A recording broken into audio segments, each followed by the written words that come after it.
Upgrading is compulsory. And if I refuse? Don't. What if I refuse? I'm telling you, don't. What happens if I refuse? Then you are not compatible. What happens then?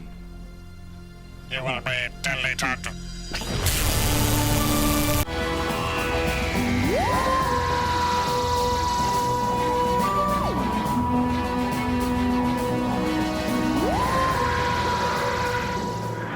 What's up, fellow Whovians? I'm Josh, that's Daz. This is TARDIS Talk, where we take a look at Doctor Who episodes because, hey, my man Daz doesn't know Doctor Who very well. I don't. This is my first time really running through it all, and I'll tell you what, I am so stoked to just talk about what is really one of the most iconic Doctor Who, not quite villains, but I guess more like phenomena or like creatures are. The Cybermen are something I've seen a lot on TikTok and stuff like that before, and I've seen it in fan shirts and things like that at conventions, and this episode has me juiced. I'm so excited to talk about it, and not only that, I'm excited for us to watch that next episode. Oh, absolutely. So, if you guys haven't been following us very recently, hi, welcome back. We have been gone for a bit. The episode last week was recorded a few weeks ago, and we It just feels like what? almost A month? almost a month ago, at the time of this recording. Sorry, it's been a hectic life. It's time got away from me. They had to pull a couple horns out of my head. They had overgrown, and then we all had our real life stuff happen outside of the crypt. So oh yeah, absolutely.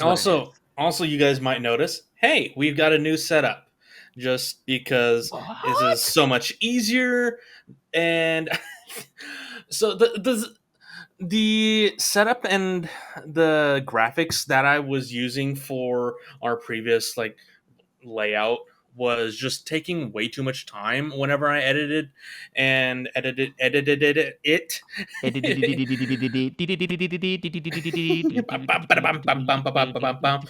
Like one night, it took the entire night and most of the next day to actually fully export one of the episodes. I have no idea what happened on that. Yeah, I remember you texted me and you're like, "Hey man, it's gonna go out a little bit late because something happened, I guess, and it didn't export all the way." And I'm like, "What?" Yeah, and then our power went out, so I had to re-export it again, and it was a nightmare of an episode. So I decided, hey, we're not gonna do the style anymore. We're just gonna focus in on something more easy and something easier and more recognizable. So yeah, that's what this layout is, and I actually really like this. I like this better than the old one, honestly, because it allows obviously us. If you do face cam, we can see your face. We can see my face.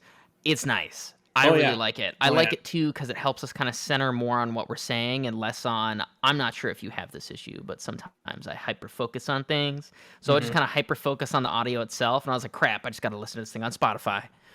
Speaking of, listen to us on Spotify. It's really fun. Please listen to us on Spotify. We are only on YouTube and Spotify. If you are listening on either of those platforms, there will be more visuals on YouTube, but we put the audios in with the episode, so it does.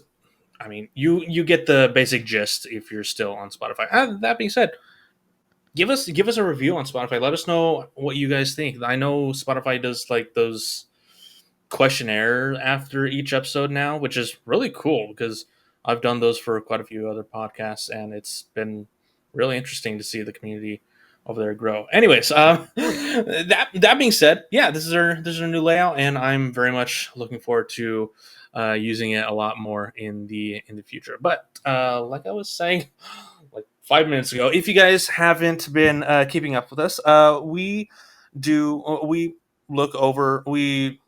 watch Doctor Who episodes, mainly because my man Daz over here does not have a large Doctor Who base knowledge. So we're just going through each episode and introducing and reintroducing him to Doctor Who. And we started with David Tennant's run just because he's my personal favorite Doctor. And That's I, also the one that I remember watching like an episode here or there as a kid with my mom. So it yeah, and I get we some did familiarity. yeah, and we did get a comment a while back asking why we didn't start with Christopher Eccleston and how we should have started with him because he's at the real start of the new Doctor Who time or series. And I mean, he wasn't my favorite Doctor. Like, I didn't really enjoy his episodes too much, but we will get to Christopher Eccleston in the near future, probably after finishing this season. But Yeah, we'll I'm cool we'll with see. that. We will get to Maybe what you do is maybe as we're watching Mr. Tennant, every once in a while we'll sneak a David Eccleston episode in. I think that'd be cool. Yeah, What do you think? Maybe we'll see. We'll see what happens. Okay. Little surprise. Surprise. Anyway, so this episode is titled "Rise of the Cybermen," which is an amazing title. It's ominous, and surprisingly, I forgot about this. It's a 2-part story, which is amazing. That being said, we are not covering the entire 2-part in this episode. You guys will have to wait till next episode to see what we think about the finale. Cybermen are an amazing villain, an amazing foe for the Doctor because they are pure logic. They have no emotion whatsoever. They are a force to be reckoned with. And in the context of this series, they haven't been seen since the 7th Doctor's run, which was Sylvester McCoy. So that was nearly 20 years ago from the time of airing this episode. Gotcha. And, I think the thing that was so interesting about this episode is that the Doctor is usually able to just about use like a force mind trick to get people to do what he wants. He uses social engineering really, really well. Yeah. And I think the writers understand social engineering well enough that they're able to make that part of his character. And I thought what was incredibly interesting and such great writing was that they took advantage of that and showed that you cannot kind of outmaneuver these Cybermen, at least as far as logic goes. Because he attempts at one point to kind of maybe do some normal Doctor strangeness, some goofiness that gets him out of a split, and it doesn't work. And we'll get into that near the end of the episode. But that's probably my favorite part of the episode. I want to put that out there right now. Oh yeah, I want to put that out there right now. Such a good part of the episode. This is a fantastic episode because it just shows it shows more layers into each of the characters that we've grown to know over the past couple episodes. And so what I want to start with first is Mickey. Because my God, Mickey. this man My cannot catch a fucking break. Now I want to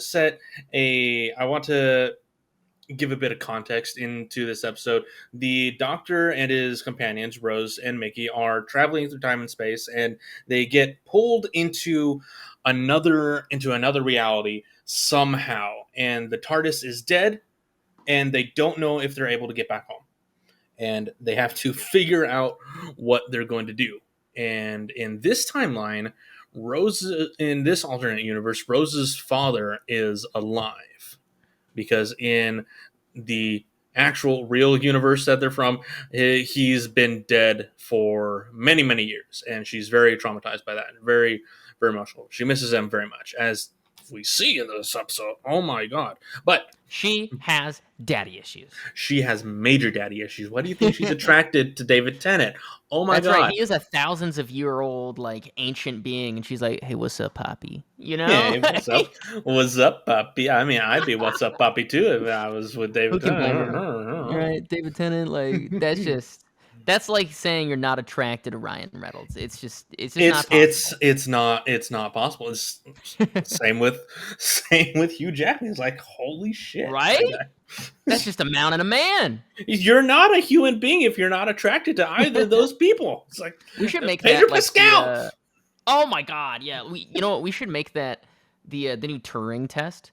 Is just hello, robot. Are you attracted to these three? Are you attracted to these three human beings? And then if they say no on any of them, you're like, all right, not conscious yet. We can work on that. We can work on that. Are you or are you not a robot? Does not compute. Okay, Right. we have to get them back into the Matrix. Put them back in the Matrix immediately. But That's what I was saying. My man's Mickey. That's right. My man's Mickey cannot catch a fucking break. And honestly, I honestly think in this episode, he is probably the smarter of the two companions, with Rose being there. And this episode shows a bit more of my distaste towards Rose, because personally, I don't like Rose as a companion for the Doctor. I think either Donna or Amy Pond are the best companions for the Doctor in the Doctor's role. I like Rose because she is able to really give, I would say, a good interpretation of what your average kind of like selfish young adult-esque character would bring as a companion. right. Because she is just that. She's an incredibly average just woman, right? You know, she's pretty, you know, she's relatively intelligent. It's not like there's anything necessarily that stands her out to be like some sort of celebrity, but she is got the common factor that I think really brings that realism that is part of why we can occasionally be haters towards Rose. Because good Lord, She just acts I'm like still a child. reeling off, quite we a are lot. not amused. Oh my god. Fucking callback right there. Oh yeah, and it still like rings in my ears sometimes. I'm like, It "We still are not- hurts. Are you amused? Like, Rose, why? But now I feel like in this one she was a lot more mature compared to other ones, because you know, like she realizes in the first 5 minutes of the episode that her father's still alive, and instead of doing the typical Rose thing where she would just book it immediately to trying to speak to her dad, she does research first, and I think that is some good characterization. We're seeing a little bit more maturity from her. She still wants to book her ass to him, but the Doctor stops her at first, and then once she finds out that she doesn't exist, she does want to go and see what happened. Oh yeah, but this time instead of running immediately into potentially danger, she does the research on the telephone. You know, she kind of sits there and thinks about it, whereas in previous episodes she's like, fuck it, we ball! Like, she's still, like, definitely going out into the pasture for no reason while there's a den of wolves nearby, but she at least, like, looks both ways before she crosses the road this time, you know? Yeah, just a bit. Yeah, but she's still obsessed with her father, which Oh, yeah. is not problematic at all. And I'm glad that we got some Mickey story beats, because I have been saying this Yes. since day one. I am a Mickey stan. He's such a good dude. He's just kind of dumb, but it's not his fault. He's such a good fucking dude. He's just there all the time to help clean up messes, and he doesn't bitch and moan, and he doesn't complain. He just gets shit done, and he makes everybody feel better. He's You know got he's got his street Everybody smarts needs at Mickey. times, and I love him. Oh yeah, but everybody needs a Mickey. Everybody. And you know what? Everybody. Mickey got some love this episode, and literally just for that reason, even though the rest of the episode's fantastic, this is a 5 out of 5 Mr. Dr. Tennant for me, okay? 5 out of 5. You can put it on screen right now. We can put it in big flashing, bing, bing, bing, bing, bing. 5 out of 5. Dude, This you're gonna was- make me do work. This was my favorite. This was my favorite. I love that. Yes, I did love that we got more Mickey backstory because it just the It story that just we got got is so glazed over sad. for him for what, 4 episodes so far, and he just like fucking gets ignored. And now we get to see why he's such a good man. Like, Like even oh even my Rose god, the even Rose grandma thing made me commented. want to cry. Yeah, Oh, even Rose commented is like, yeah, yeah, Mickey's got his whole story, and Doctor's like, what? I never knew you, you or never asked. you never asked. But then she died. She tripped and fell down the stairs. It's about 5 years ago now. I was still in school. I never knew. You never asked. You never said. That's Mickey. I suppose we just take him for granted. And And yeah, the grandma bit is just so sad and wholesome. It just hurts.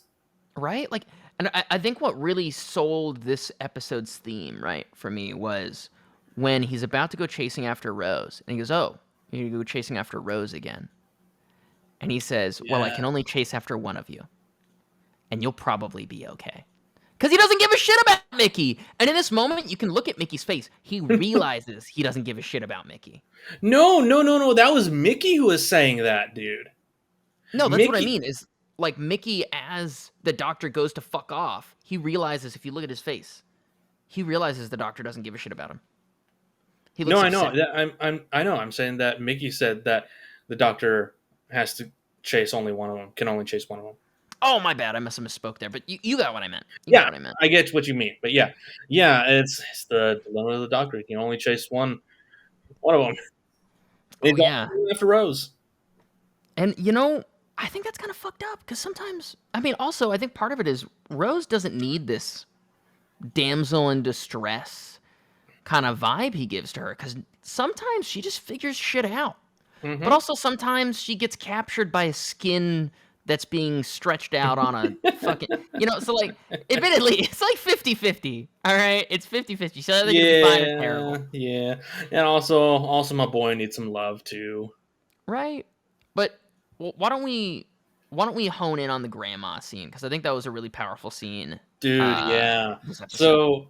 So in this scene, Mickey has lost his grandma in the real world, and he goes to see her because hey, she might be alive in this, and he wants to see her again. And in this reality, Mickey's been gone for a few days because she's doing fuck all, who knows. And his grandma's very happy to see him, and she just whacks his ass. Oh yeah, she smacks the shit out of him. It was hilarious. It was funny. It's me. I came home.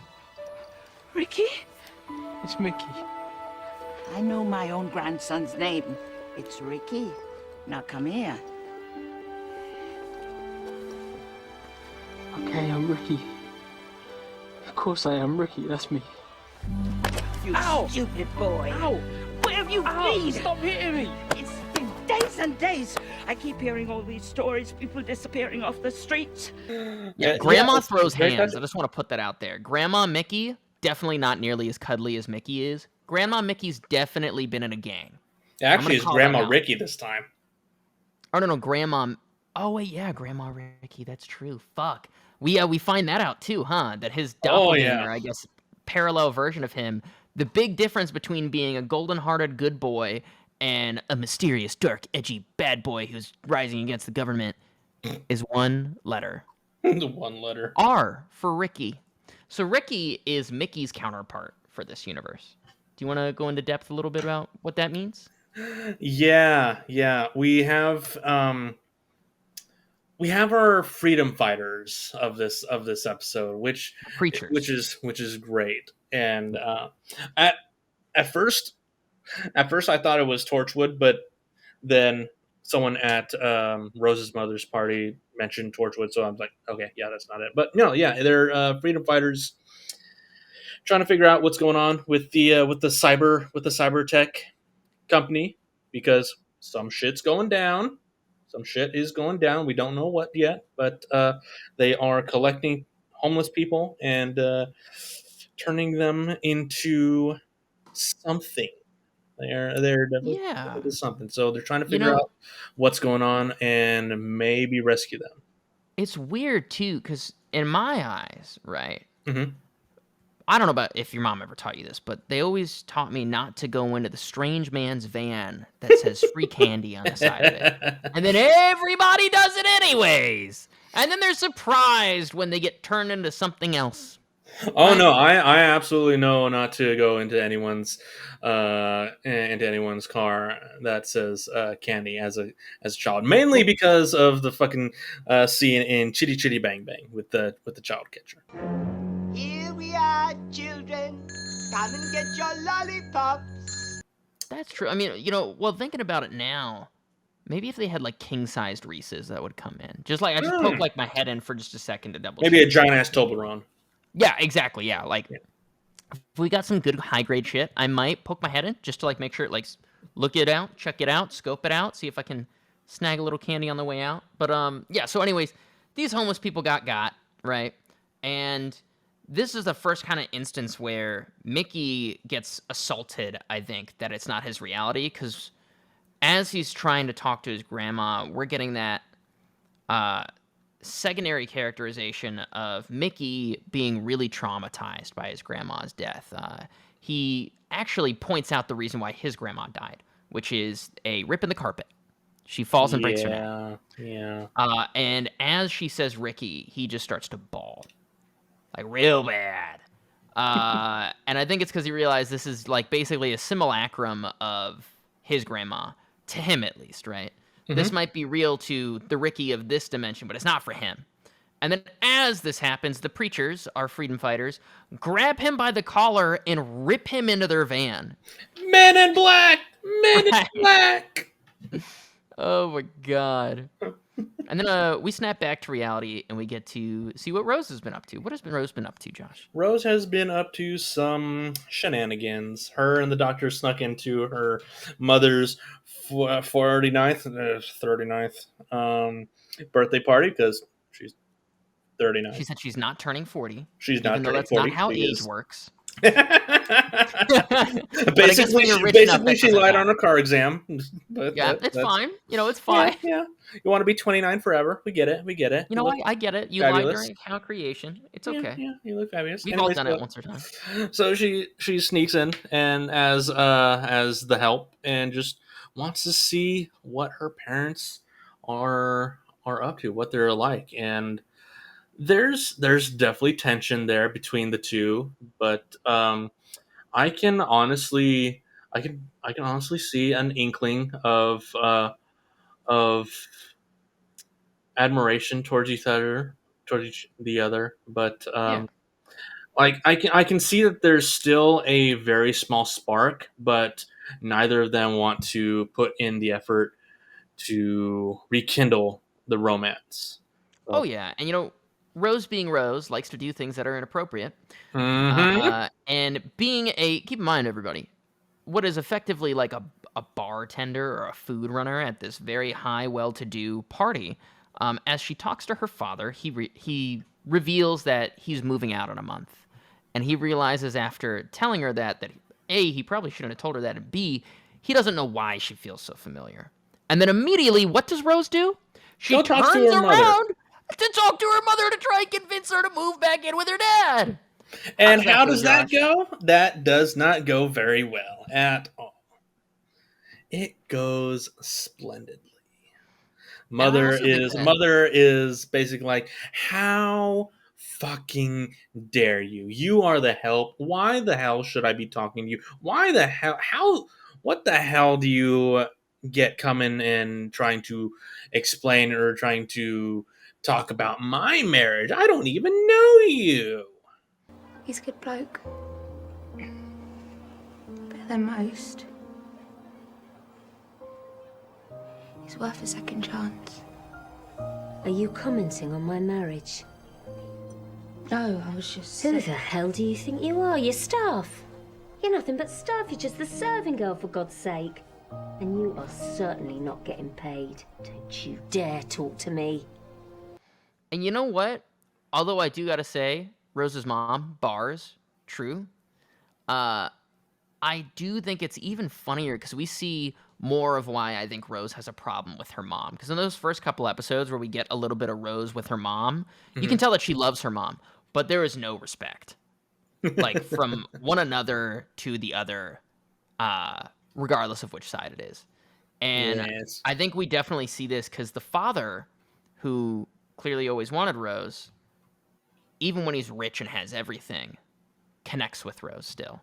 Oh, And definitely. shows that kind of familial bond. But when she tries to do the same with her mother, even though she's telling her some wacky shit, it doesn't quite work out the same. You want to 'Cause know she's what's doing the same bit twice. you You know? want to know what's even funnier that I just remembered? Rose Hmm. is in this episode as a double, but her double is relegated to a fucking dog. dog! I know! It's a Bro, fucking dog. I died. It was so funny. Rose, come Oh here, my sweet. God. Bark, bark, bark, bark. Oh my god, I died laughing. Bro.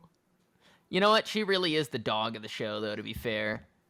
She is the being that keeps getting in trouble. She's the being that keeps making messes for someone else to clean up. And she's just really loud and barks a lot. Oh my god, it's so perfect. I like to think that's what they intended when they wrote her counterpart as a dog. Yes, Oh my it is Lord. hilarious. So, Let's talk about the freedom fighters. Let's pull back for a second and talk about yeah. them, because I think after that, then we'll talk about our baddie of the week. Does that sound Oh, good? definitely. Yeah, that's what I was going for too.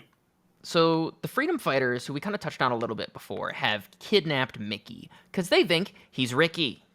They start chewing into him about, our only rule is not to go to our families. You know that will get them hurt. Oh my goodness, how could you do this? And then Mickey is like, oh yeah, I was just testing you. And you know what? Neither of them question it! Excuse me? What? I could see Ricky doing some shit like that. Oh my god. So, sure enough, they kind of give him the TLDR, which is, yeah, we're gonna, like, there's this guy who, we're gonna meet up with, blah, blah, blah, blah, some big shit's happening tonight.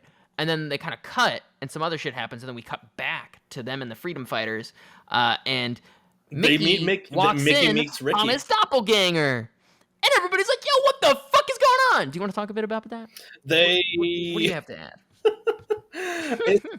This scene is hilarious because they basically strip him down, try to figure out what's going on. Is he a clone? Is he a robot or something? They don't really get too far into questioning him. They don't question him whatsoever at all. They just go with it after they figure out that something's going on with the baddies, and he's just along for the ride at this point. It's like, my guys, you find a doppelganger. It looks and talks exactly like your leader. You're not gonna question him any further. You're not gonna say, "Hey, what's going on?" Just like, this is some real sus security that you got here. Oh, yeah. I mean, like, I think what's so extra about this whole encounter is just how great of a job they did, like, rotoscoping him out of the scene twice. Because you can tell what Yeah. they did was they had Mickey act the scene alone on set. They had Ricky act the scene alone on set. And then I had the other two actors act in their own shots and spliced them all together. Mm-hmm. And it's done so flawlessly well for what, like 2005 or 6 or something. Yeah, something like It that. was blowing me out of water the entire scene. Like there's Scene. there's maybe 5 or 10 second scene at near the end where they are standing right next to each other, and it's nearly perfect as well. Oh yeah, like somebody definitely put in some overtime to get that to look good on schedule, because it is mind-boggling. I know every once in a while we talk about the quality of the show, but this is part of what makes it a 5-star episode. A 5 David Doctor Who tenants of David Doctor Who tenants. And I love saying that because I know it kind of like it kind of like scratches your Berngle or whatever, like kind of it ruffles your jimmies. It's the best. I love it. But they talk to Ricky, and obviously Ricky's like, bro, that's not me, bro. And I think it's comical how good the acting that Mickey's actor provides here, because he's just two opposites on the same coin. It's so good. The face by it, like there's this one part of the scene where you see both of their faces in the same frame, and he's grimacing like a bulldog in one, and the other one he looks like a scared chihuahua. Like He does. I love that. I love that description. It does fit in perfectly. Oh my God. Ugh. But it was definitely such a good scene. Funny too, very funny. It was a very yeah.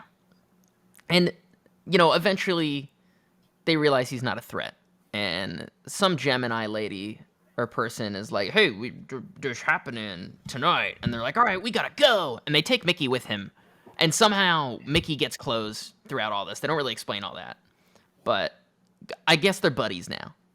Yeah, they're just buddies. They're just hanging, right? Mm-hmm. But do you want to? I've introduced a lot of stuff this week. Do you? Our bad guys. Yeah, so let's talk about our baddie. So in the very beginning of the episode, the cold open of the episode, we get our villain of the week. We get John Lumick, the Doctor. The Doctor. Can I say just really quick? Yeah, John Lumick looks like if Stephen Hawking was an Italian mob boss. Yeah, right? I can see it now. I can see it. So when he first turned around in his chair, I was expecting there to be a white cat, but go ahead. Oh my God. He is messing with some sort of robotic like creature, and they're headed towards London. They're headed towards the United Kingdom, and they're picking up strays. They're picking up homeless people. Sorry, I couldn't remember the word for a second. Homeless people, and they are subjecting them to upgrades. Upgrades. And though everyone who knows Doctor Who very well will kind of understand what's happening at this point with with all the terminologies that they're doing, all the cyber tech, all cyber upgrades and whatnot, because that's the entire deal with these Cybermen. They like to upgrade humanity and just make them a better species, basically. Just get rid of all their emotions. One of my favorite scenes in this is when the villain John Lumick calls his buddy Dr. Kendrick and just says, "All right, we are a go for the Cybermen. Let's get them upgraded." So, like he sends them to get. Oh my God, it's so good because we both goofed about this over text. Their screaming is so horrific. He says, "Now let's put something over this." And what do they put? They put they put the Lion Kings in the jungle, the mighty jungle. And like, what's so great is whoever the audio engineer for this episode deserves like a nice sandwich and a blowjob. I don't know, because they just mixed the fucking screams ever so correct that you can still hear them, but barely. It was so haunting. It's so horrifying. I loved it. Whoa. Let's cover up that noise. Give us track number 90.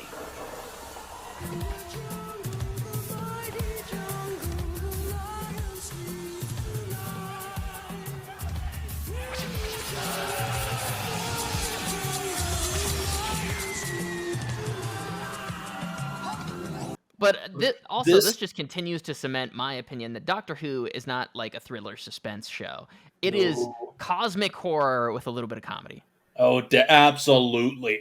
It's a cosmic horror adventure show. Yeah, like IMDb can suck my fat cock. Like they just have it incorrect. Oh, IMDb. Love IMDb. Yes, the Cybermen showing up to the party are ferocious. They are intimidating, and they kill a lot of people. Oh yeah, Kill they just pull up, and the doctor immediately is like, "Yo, he do immediately knows not." what's going on. Oh yeah, he's like, "Everybody be calm." He's like, "Don't resist them." And this dumbass president pulls up and he's like, "What are these upgrades?" And the doctor is like, "Hey, cut that shit out. Don't be a dumbass." And then he's like, "What happens if I don't consent to the upgrades?" And the doctor gives him one more fucking warning. He's like, "Hey man, they will don't just want to do this." Yeah. And sure enough, he continues pushing, and the Cyberman gives him that choke me daddy force choke, but with lightning, and fucking murders him immediately. And everybody panics. Everybody at once panics. Well, so everybody time runs to in die. different directions. Right? Yeah. Gotta love those lemons. Oh yeah. And sure enough, we have Rose see her father as she's running away. And her father is looking for her mother. Now, Rose's father is kind of panicking pretty hard. And Rose is able to see him as they kind of pass each other for a moment and goad him into following them, which is good. Yeah, she wants to save him. Yeah, exactly. Until the end of the episode, where they get captured. Yeah. Would you like to explain that a little bit? Yeah, Mickey and Ricky come trying to save the day. They shoot at the Cybermen. Nothing happens because it's Cybermen, people. Nothing will happen with human bullets. It's just inevitable. So the Cyberman is like, "You guys are resisting. We're gonna kill you all." The doctor's like, "No, we're surrendering. We're surrendering. Take us to your leader." And the Cyberman is like, "Fuck y'all. We're gonna kill you. Maximize deletion." Oh yeah. And sure enough, we end episode here. And you roll credits, and funny things happen. Oh yeah. No teaser for the next episode because don't want to get spoiled for that. Exactly. But I guess we'll wrap her up. I gotta say again, 5 out of 5 David Doctor Who Tennants. I'm excited to see that graphic. It really could just be like 5 different pictures of David Tennant. I think that'd be good. Yeah, this was definitely a suspenseful episode. Like you don't really know what's going on. You don't really know what's happening, and my understanding of the Cybermen was that they originally came from a race of people that turned themselves into Cybermen, and they spread over the galaxy, turning everyone else into Cybermen. So I'm not sure what the lore of this alternate Cyberman is, but I'm excited to learn it. I'm hoping we learn it in next episode because I don't remember what happens next episode. Yeah, man. Well, hey, you're just as surprised as I am when we watch it then. And I gotta say, I do want to, before we go, talk about just how miraculously fantastic the practical effects were this episode. Oh, yeah. They had absolutely. I think I counted 14 different Cybermen on screen at one point, and they're not CG. Those are real dudes lugging around in probably PVC and, polycarbonate costumes that somebody cobbled together. And they're awesome! They move correctly. You can tell it's not CG because if you look at the joints during the episode, they actually don't clip into each other. Those joints go somewhere. And I was so impressed. I literally paused the episode, which is why we finished around the same time, even though we started at different times. And I was just sitting there in awe of whoever the prop master is, at the very least for this episode, needs a raise. Costume design goes heavy with Doctor Who, especially in the early seasons. Oh, yeah, I mean, because all they can really rely on is good costume design and good writing. CG's not quite there yet.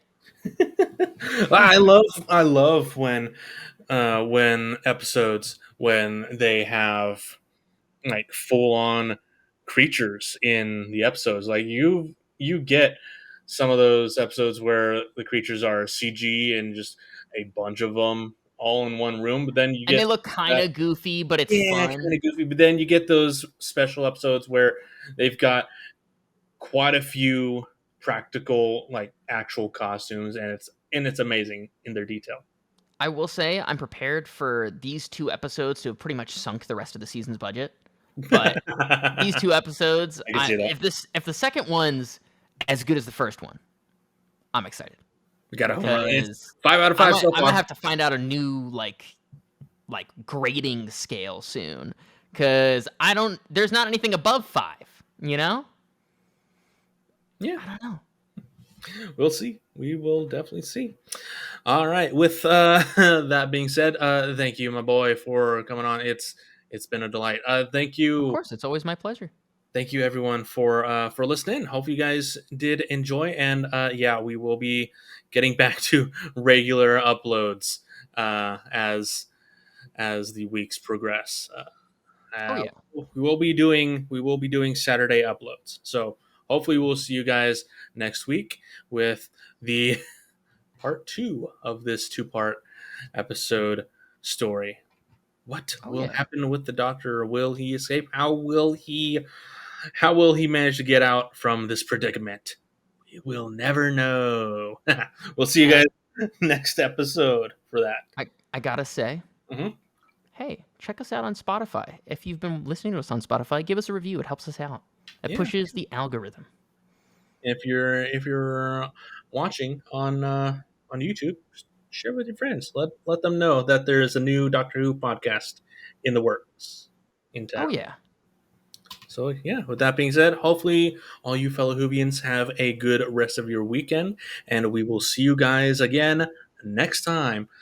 Bye bye, everybody. Bye bye.